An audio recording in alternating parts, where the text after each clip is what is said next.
here we are for our recovery stretch. We just did some exercise and heart rates are up, you might be sweating.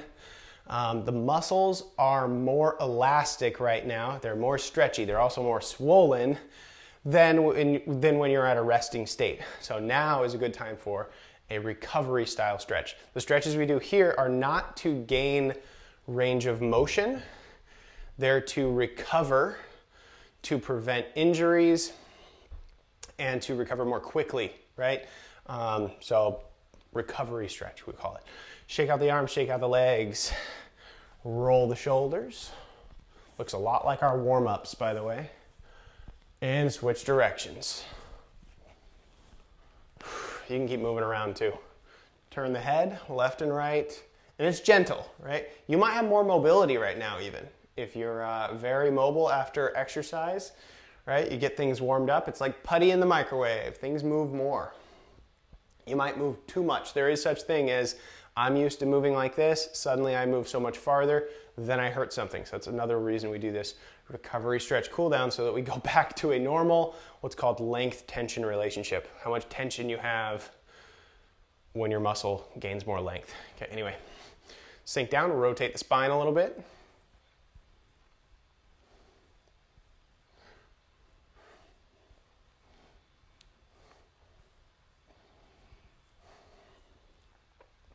Bring my feet closer together. I'm going to do circles with the hips. I might go a little bit longer here than I normally would for the recovery stretch. So if you've got to go, then that's fine.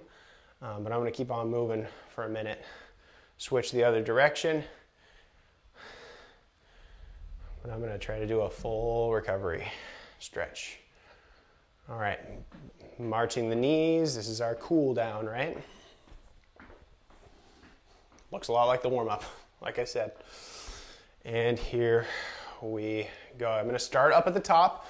If we did a lot of arm movements in any given exercise, then the shoulders are often involved, and that makes our traps kind of sore. So what we want to do here is tilt the ear toward the shoulder, keeping the eyes straight forward.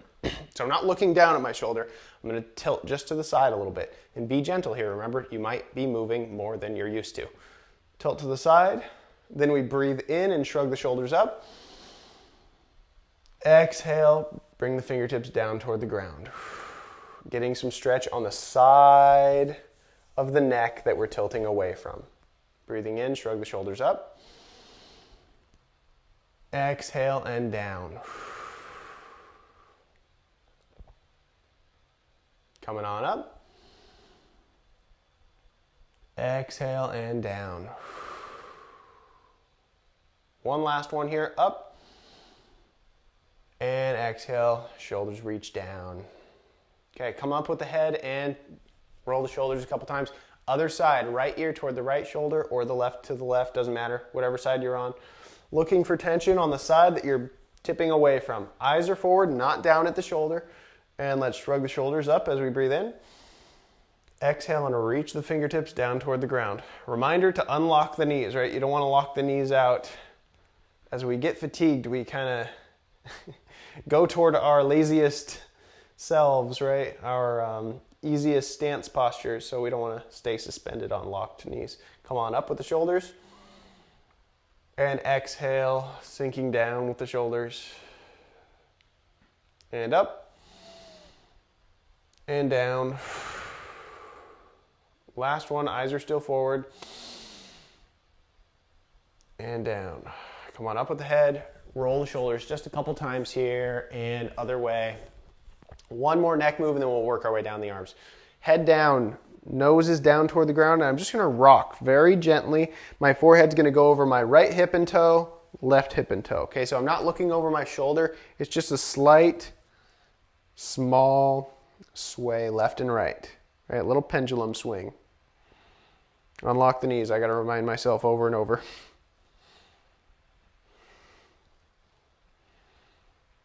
Okay, I'm going to slow it down. Left, 2, 3, and right, 2, 3. Left, 2, 3. Last one to the right, 2, 3. And come on up.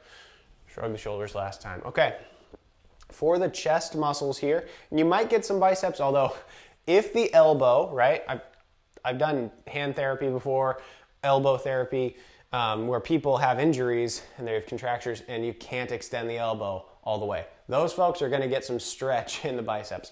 Most people with the arm perfectly straight are not gonna feel a stretch in the biceps. Although, when you're feeling sore, like if you do this type of stretch tomorrow, you might feel it in the biceps when you extend the arm, maybe. Anyway, here we are. This is for the chest.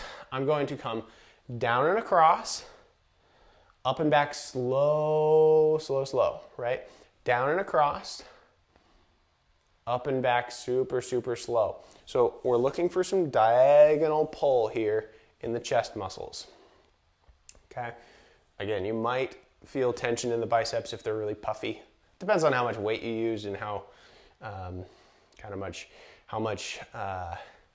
intensity you get out of an exercise.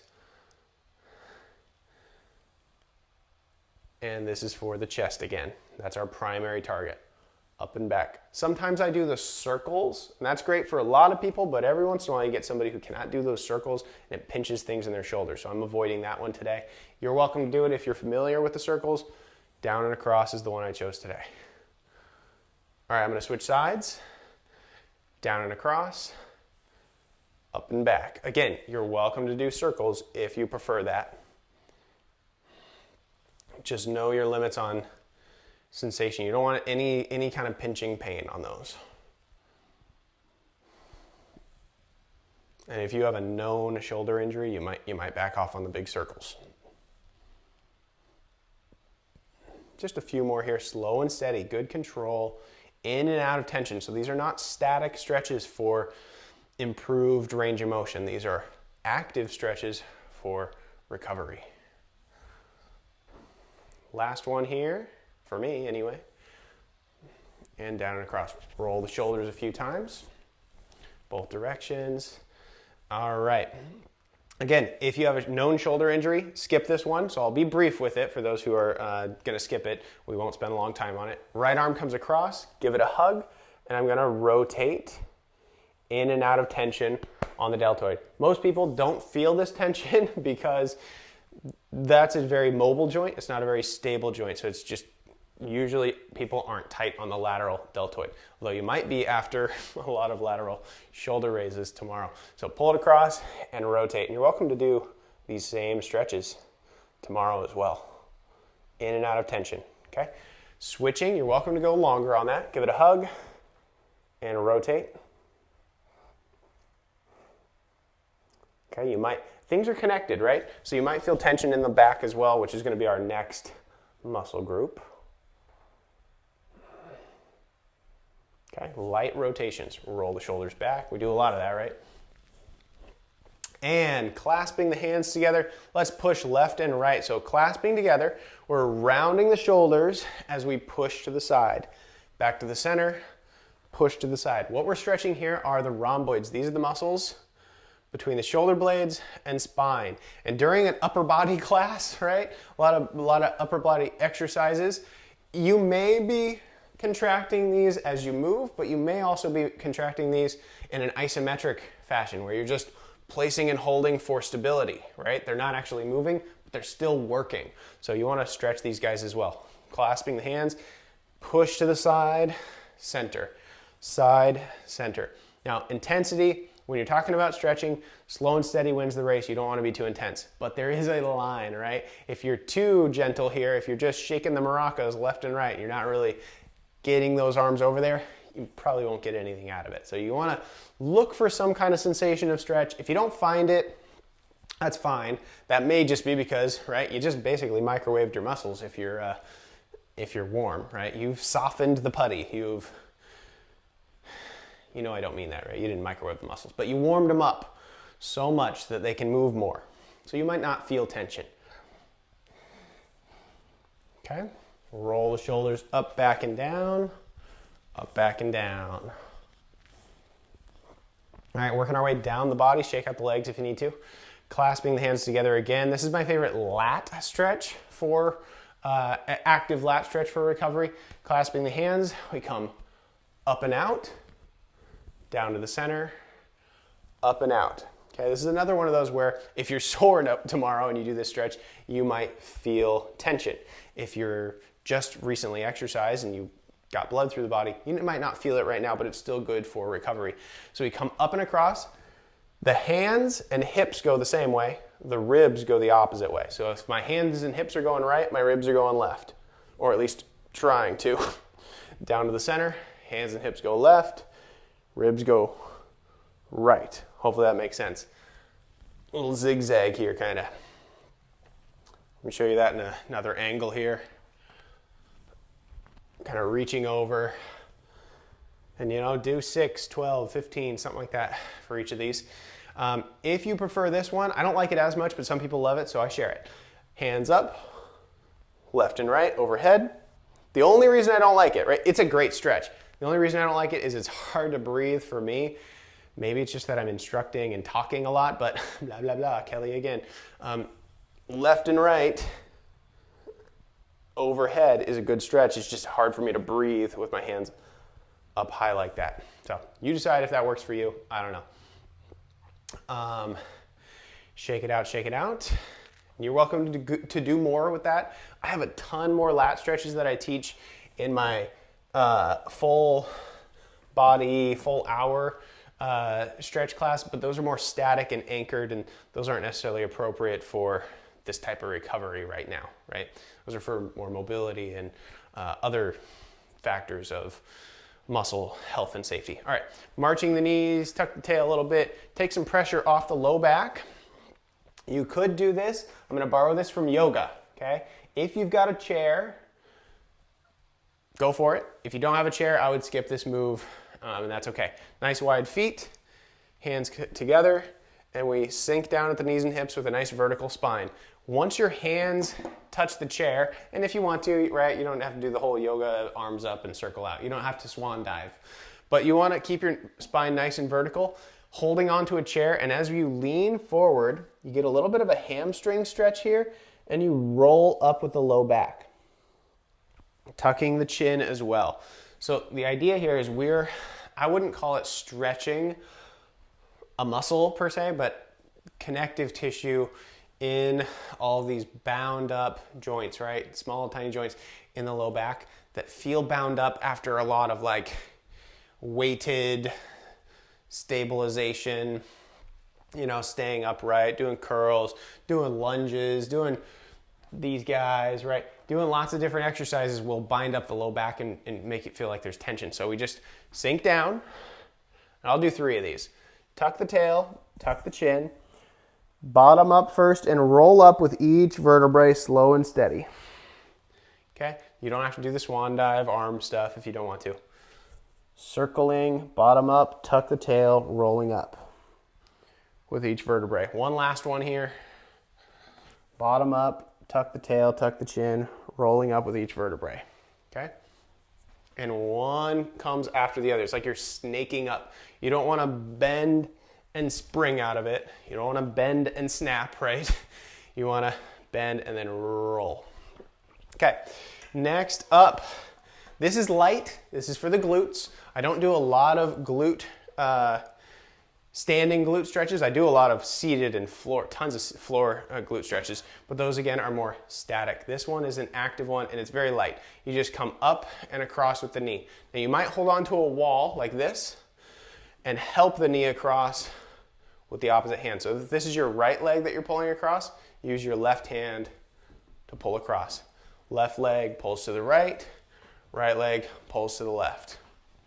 Okay, so it's just a light glute stretch. Now I don't usually teach a lot of static standing where you place and hold glute stretches because some of my folks have balance issues and it's just better to be in a chair. And the stretches in the chair and the floor are more effective for that mobility. This is for recovery, right? Just another reminder. This one's for recovery. Okay, next up, hamstrings. Hamstrings, let's do it.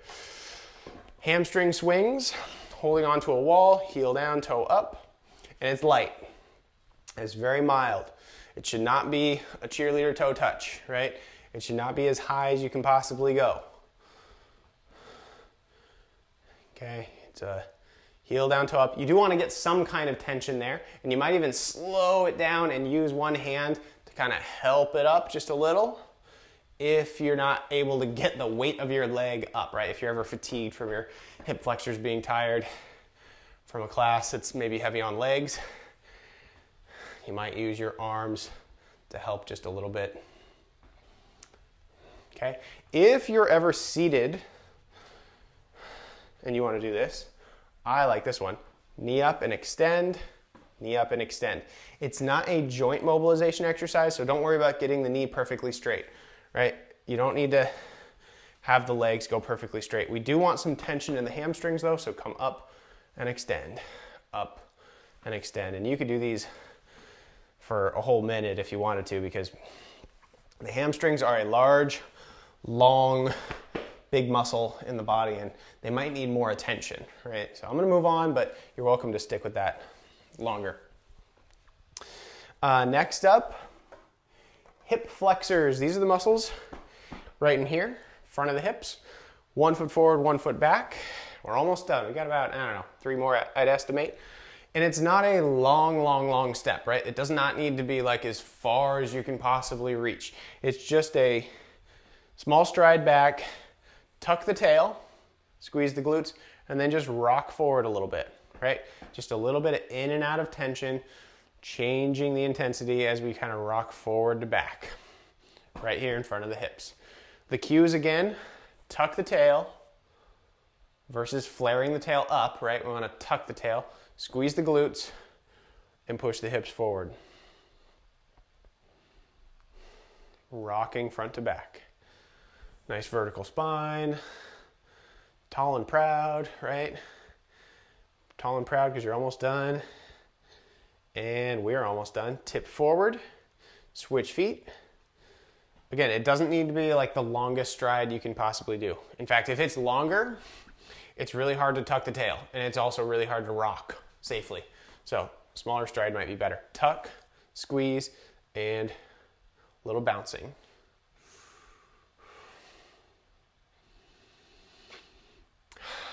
Breathing, breathing, breathing. So we worked our way from the top to the bottom in this recovery stretch today, but you're welcome to go the other way around as well.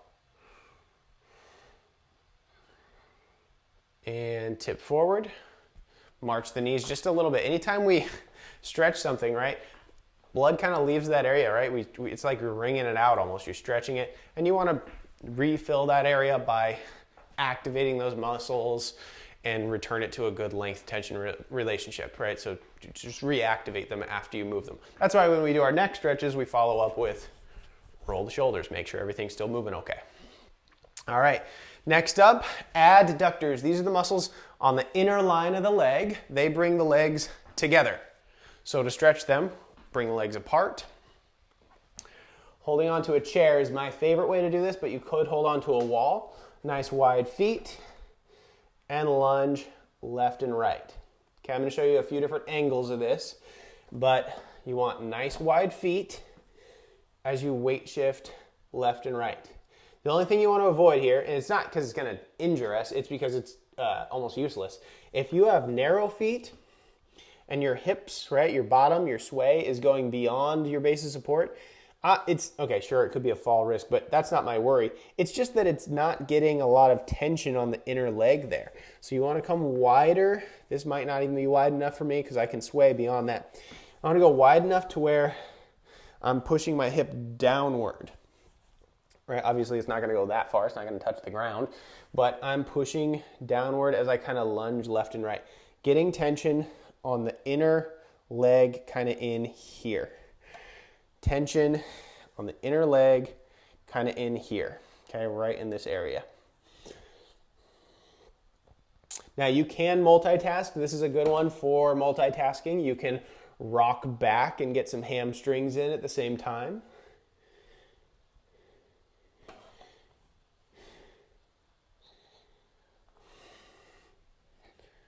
Okay, rocking back left and right. Not all stretches are good for multitasking. Usually when you do two things at once, one of them kind of wavers and falls by the wayside. So that one's good though. You can kind of get everything, hamstrings in. hip flexors going. No, not hip flexors. Hamstrings and adductors, ADD. Okay. Last up here, shake out the arms and shake out the legs. Calves. We've got our calves. So I like to hold on to a wall or a chair and rock front to back. Okay, so a wall or a chair and rock front to back. And it's very much like the last move. I don't know if I said that I was gonna show you a wall version, but the last move, right? If you're holding onto a wall, you can lunge left and right as well. Sorry, I'm moving back and forth now. Yeah, you can hold onto a wall. I like the chair version better though for that last move. So calves, I'm on to calves. 1 foot forward, 1 foot back. And I'm just kind of rocking front to back. It's gentle, but there's some horizontal pressure, right, pushing backward. If you do this without a wall or without a chair, without anything to push on, that's fine. It's not going to hurt you, but there might be, you know, some lacking intensity here, right? There's nothing to push on if I don't have anything to push on. Duh. Okay. That seems like it goes without saying. Anyway, 1 foot back, I would hold on to a wall. That's my preference as I kind of rock here. That front foot is not critical. It can kind of go wherever. It's just there for some stability. Most of the pressure's in my back foot anyway.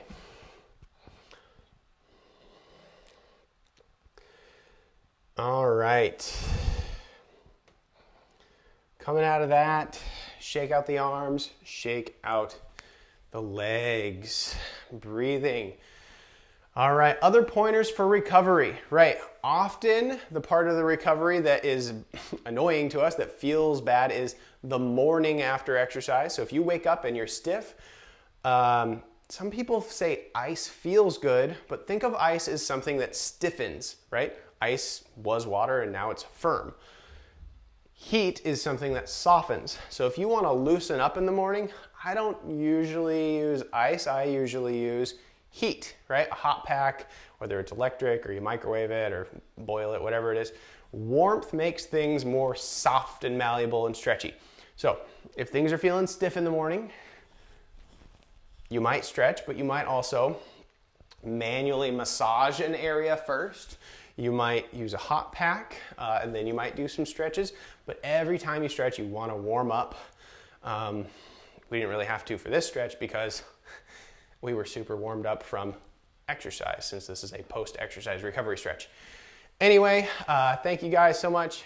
All right, friends, don't forget to subscribe to see when I post new videos on this channel. And I will see some of you in my live classes and some of you right here. So until next time, bye-bye.